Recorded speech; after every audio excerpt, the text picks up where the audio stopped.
মির্জা আব্বাস সাহেবের এখানে শাহজাহানপুর ওনার স্থানীয় এলাকা। গত 50 বছর এটা একটা বর্গা জমি চাষ করেছে, কিন্তু মানুষ মুখিয়ে আছে, তবে তাদের মধ্যে একটা ভয় আছে। রাজনীতি চলে গেছে লুটতরাজ, যারা বিদেশে টাকা পাচার করে বড় ব্যবসায়ী তাদের হাতে। তারা হলো বিভিন্ন এমপি যারা গডফাদারদেরকে পালে, তারা সন্ত্রাসী, চাঁদাবাজি, দুর্নীতি সবকিছু করে, তারা ওইখান থেকে প্রোটেকশন নেয়। এখন ঢাকা 18 নমিনেশন পেপার জমা দেই। জমা দেওয়ার পরে সবাই যখন জানলো, সবাই আমাকে মেসেজ দিচ্ছিল যে হাদি ভাই যেভাবে ক্যাম্পেইন করেছেন ওইভাবে ক্যাম্পেইন করাটা উচিত। তো আমি এরপরে হাদি ভাই যেভাবে ক্যাম্পেইন করেছেন, ফজরের পরে মসজিদে যাওয়া, সবার সাথে কথা বলা, আমি ওইভাবে শুরু করেছি।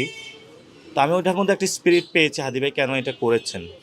আমি যেখানে মসজিদে গিয়েছি, মুসল্লিদের সাথে কথা বলেছি, প্রত্যেকের সাথে হাদি ভাই হলো মুসাফা করেছেন, হাত মিলিয়েছেন। তো হাদি ভাইয়ের এখানে সবাই একটা কথাই বলছে যে সত্যের পথে থাকতে হবে, ইনসাফের পক্ষে থাকতে হবে, এবং যারা এখানে হাদি ভাইয়ের লিগেসি ধরে থাকবে, যারা এখানে হাদি ভাইয়ের মতন কাজ করবে, যারা হাদি ভাইয়ের মতন পথে, তারা বলেছেন আমরা তাদেরকে ভোট দিব, তাদেরকে জয়ী করবো ইনশাআল্লাহ। এবং আমরা মনে করি যে হাদি ভাইয়ের পথে সবারই আসা উচিত।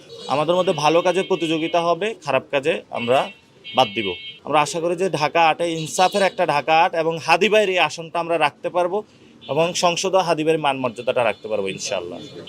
উনি একজন দীর্ঘ সময়কালীন রাজনীতিবিদ, তো কিন্তু আমরা 5 তারিখে একটা ঘোষণা দিয়েছিলাম যে পুরাতন বন্দোবস্ত আসলে আমরা চাই না, এবং আমরা চাই যে হাদি ভাই যে ইনসাফের, যদি উনি ইনসাফ চায় সেটা তো ওয়েলকাম, ইনসাফ না চায় এটা তো আমরা আর কিছু বলতে পারবো না। তবে এবার ইলেকশনে আমরা আশা করি যে এখানে ভালো কম্পিটিশন হবে, এবং মির্জা আব্বাস সাহেবের এখানে শাহজাহানপুর ওনার স্থানীয় এলাকা। আমরা এখানে আজকে এসেছি, ভোটারদের সাথে কথা বলেছি, ব্যাপক সাড়া পেয়েছি আমরা।